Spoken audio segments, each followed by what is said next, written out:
This is the Neoliberal Around podcast.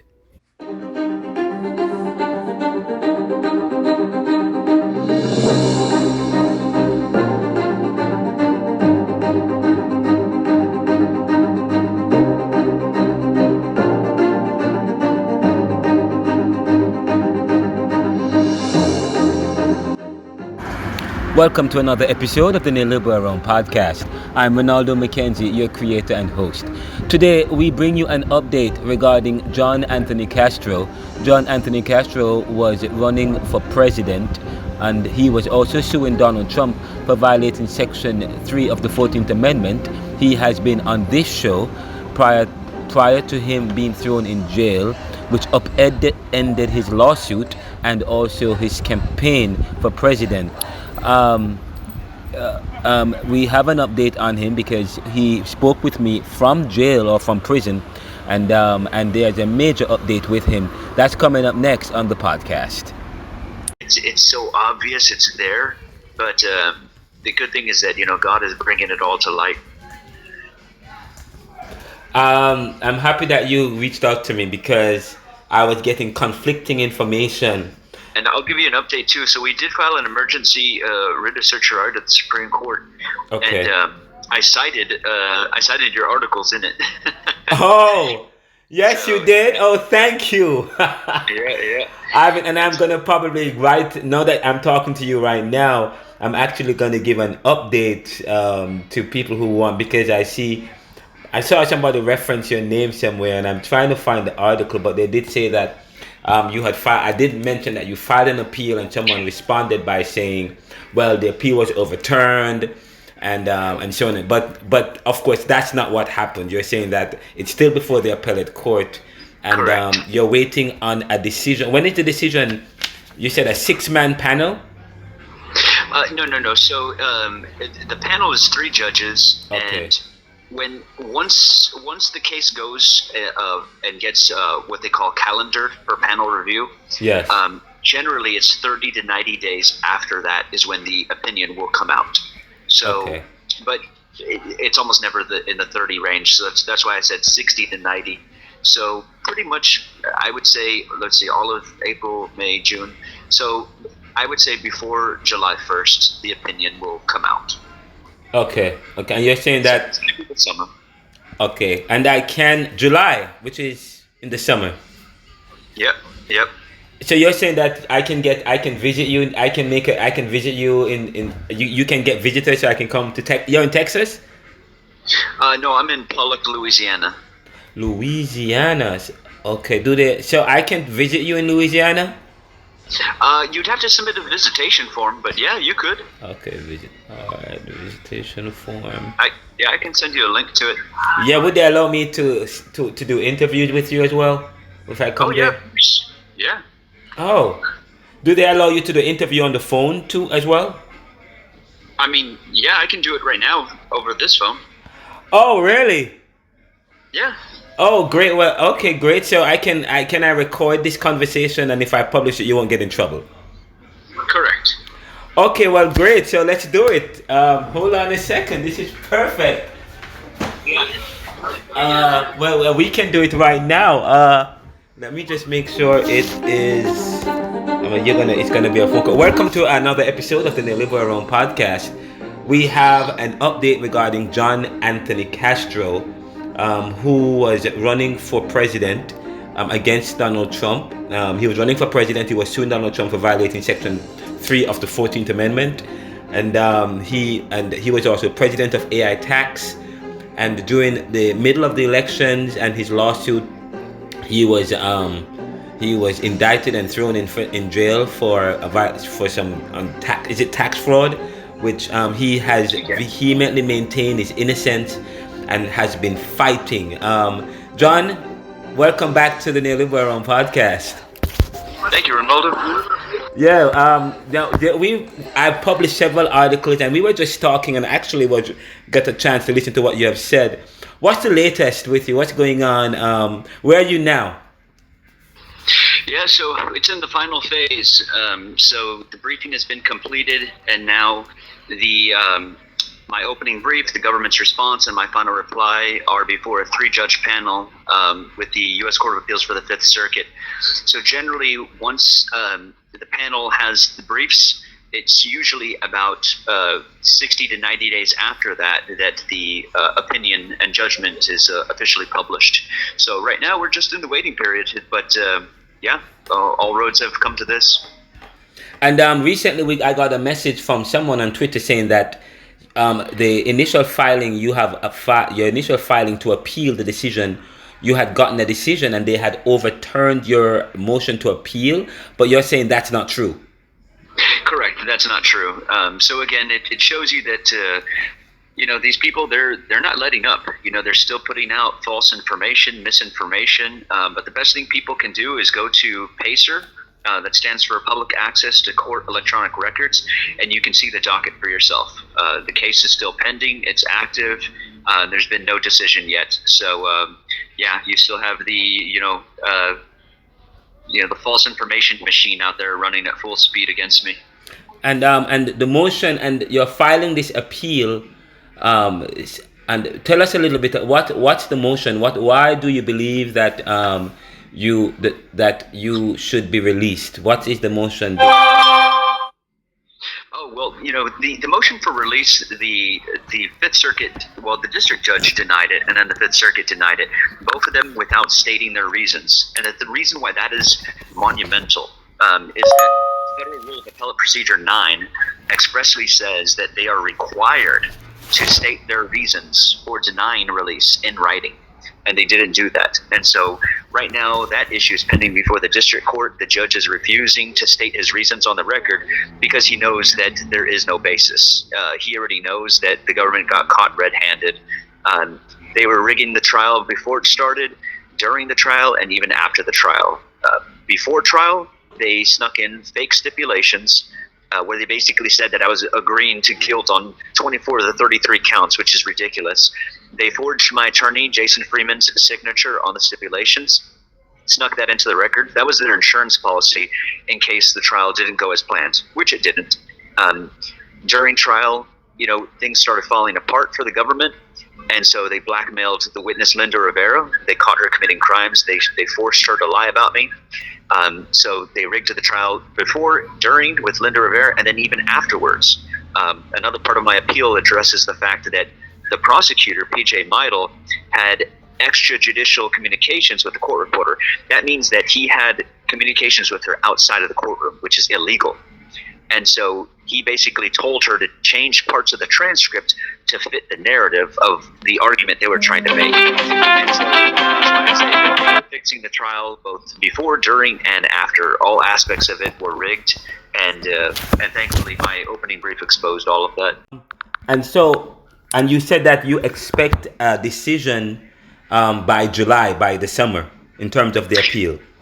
Correct, yeah. So based on the time frame of when they requested paper filings of all the briefs, I would say that the latest would, but yeah, we should definitely have a decision by the end of the summer. In terms of your incarceration, is it for 15 years? They said that they were going. Yeah, it was 188 months. It was the highest tax sentence in the last 45 years. So it was very clear they were trying to send a message of, hey, you go after Trump and this is what happens. Okay, so prior to 1984, the way that it worked is if you filed an appeal and you were raising issues challenging the validity of your conviction, they mandatorily had to release you, and you didn't have to start your prison sentence until the appeal was finalized. Okay. Well, in 1984, they decided to change the law, and it was part of the Comprehensive Crime Control Act. So they're reforming the legal system in the U.S. to be more punitive. And they said, no, that's no longer the case. From now on, as soon as you're convicted, it's presumed valid. You go to prison, and then you can fight your appeal from prison. Okay. And so, but there was a lot of pushback from Democrats at that time. And so they had to make some concessions. And one of the concessions was, okay, if the person raises a substantial question of fact or law in their appeal, that if it goes in their favor, their sentence would be, or conviction would be overturned, then they can go home pending appeal. Okay. So the question became, okay, well, how do you establish that? What does that mean, a substantial question? And so they kind of interpreted it to mean that it's more likely than not that you would be successful in the appeal. So if you can show that, then they have to release you. So after the briefing was done, I filed my opening brief in August. The government filed its response in October, and then I filed my final reply in December. It was very clear that the government had effectively conceded some of the issues that basically guaranteed that there was a Sixth Amendment violation, right? They snuck in the stipulations. They were fraudulent. They were, P.J. Meidel, the prosecutor, forged my attorney's signature on it. The judge refused to hold an evidentiary hearing because he didn't want this to come out. And it was super shady, right? And so I filed the motion for release, citing these substantial questions of fact and law. Now, what the law says is that when somebody, a convicted person, files a motion for release, that the judge can't just. The judge has to issue what's called a statement of reasons. The statement of reasons has to rebut the factual or legal arguments made by the person, right? So you can't just say denied. You have to say, oh, I don't think this is a Sixth Amendment violation because X, Y, Z. Or Okay. I don't think there was a Brady evidentiary violation because X, Y, Z. Yeah. But the judge didn't do that. He just denied it. So I went to the Fifth Circuit and I said, hey, the judge did not provide a statement of reasons, so you guys have to review this de novo and now publish an opinion, either refuting the legal arguments or release me, let me go home. And that's what every single circuit has said. Well, the Fifth Circuit just said denied. And I was like, wow, like you're not allowed to do that. But then I was like, well, what do you do when the appellate court is not following the law? You know what I mean? Like, you don't get mandatory Supreme Court review. Yeah. So I went back to the district court and I filed an objection and a motion for statement of reasons. And I told the judge, hey, you are in violation of the Federal Rule of Appellate Procedure 9A that says you have to publish a statement of reasons.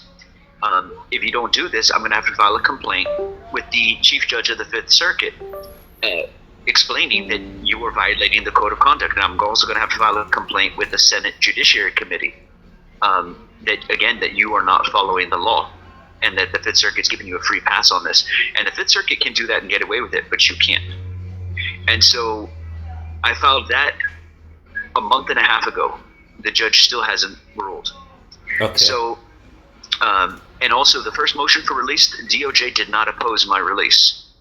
And that is a big, big deal because whenever the government doesn't oppose release, the person always goes home. And I found only 14 examples in the last 40 years. And in all 14 cases when DOJ was unopposed, the person went home. Okay. And so now technically the judge is still allowed to do an independent review. And he can independently determine that the appeal does not raise a substantial question of fact or law, but only if he explains himself. Especially if the government doesn't respond, all the more reason why he definitely has to explain himself. So that's the major issue right now. But since all that happened, the Fifth Circuit officially said that they were moving the case now into the panel review phase. And so they asked the clerk to assemble all the briefing and basically to provide 6 copies to each judge. And so now it's officially under consideration. But meanwhile, I'm still fighting the district court judge of like, hey, I don't care, like the fact that they're going to consider the appeal and the merits. Now, you still have to submit your statement of reasons. But see, the judge is scared to do that because what if he puts out a statement of reasons that ends up contradicting the reasoning of the appellate court later? You see what I'm saying? He's afraid of putting his foot in his mouth and saying something wrong because they've already done enough of that. So that's the issue right now is I'm keeping the pressure on them because I know what they're trying to do. They're trying their best to cover this up and make it look like nothing went wrong when in fact everything went wrong in that trial. And that prosecutor, man, he broke the law left and right. and he got rewarded because after I started exposing all of this, 2 months after my case, Yes. he takes the job at Alcon Pharmaceuticals for $500,000 a year. You know what I mean? And with only 6 years experience at DOJ, that's unheard of. That was not. That was a bribe. He got rewarded by somebody. And Alcon Pharmaceuticals, by the way, has a super PAC that has donated hundreds of thousands to the Trump campaign. Okay. So there's so much. And how is your family doing? And what's going on with AI tax and your company and so on? Well, my wife and kids, they're doing great. They've adapted, thank God, to the situation. Okay. And as far as the company, it went under. The staff tried to do everything they could to keep it afloat, but it went under. But I know that sometimes this has to happen in life. The fire is meant to scorch everything so that it can give room for new growth and new life. And so I'm really happy with.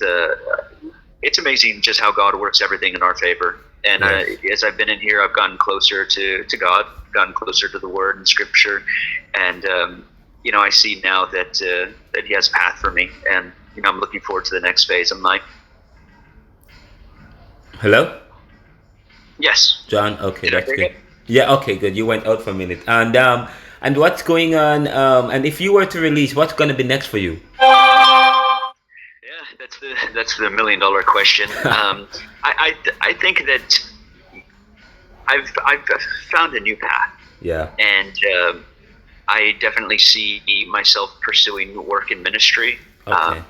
I see a lot of people that have had a lot of injustice done to them, and I want to be there for them. So I see myself doing a lot of pro bono legal work and a lot of ministry. Reaching out to people, not just legal wise, but just spiritual wise as well. Yes. And well, thank you so much for giving us this update. We will definitely be following up with you to find. And by the way, you said you are in the Louisiana, is it federal or state prison? No, yeah, it's called the FCI Pollock. It's the camp. So Okay. it's minimum security. It's not like the other institutions. So things are good here. Okay. All right. Thank you so much. And this was good. Thank you for sharing with me. I haven't spoken with you for such a long time. We continue to pray. I'm praying for you. I keep, and hoping for the best. And I hope by July you'll get a good response. Okay.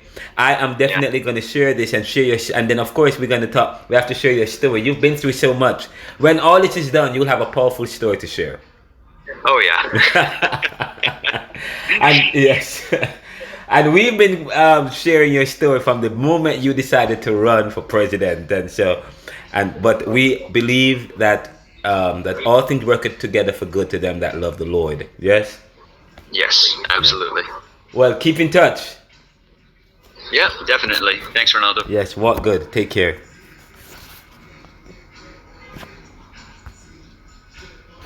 We were talking to John Anthony Castro, who is incarcerated at the moment, as to what's going on with him. Again, I'm Renaldo McKenzie of the Neoliberal podcast. John has been on this show from the moment he was running, from the moment he was suing the FEC, then he sued Donald Trump because the FEC, that didn't go anywhere really because they said that it lacked jurisdiction. He needs to sue Donald Trump. He sued Donald Trump, and in the midst of the lawsuit and his campaign, he was they had filed they had this allegation, this tax evasion case, tax fraud case, which upended his legal fight against Donald Trump and his campaign. But we continue to follow the story. This is the Neoliberal podcast. Visit us at anchor.fm/neoliberal. We're on any podcast stream. We are also on YouTube. We finally break 24,000. We're heading towards 25,000. Thank you for your support. Visit us at theneoliberal.com as well. We'll write an article and publish it in the Neoliberal Journals at theneoliberal.com and the Neoliberal Post at renaldocmckenzie.com. Of course, the Neoliberal Corporation which includes the Neoliberal Realm podcast and YouTube channel, is all about serving the world today to solve tomorrow's challenges by making popular what was the monopoly. My book, Neoliberal Globalization Reconsidered, is coming out soon, so keep following that. Thank you so much. What good. And please email us at info@theneoliberal.com or renaldocmckenzie@gmail.com. Call us at 445-260-9198. What good.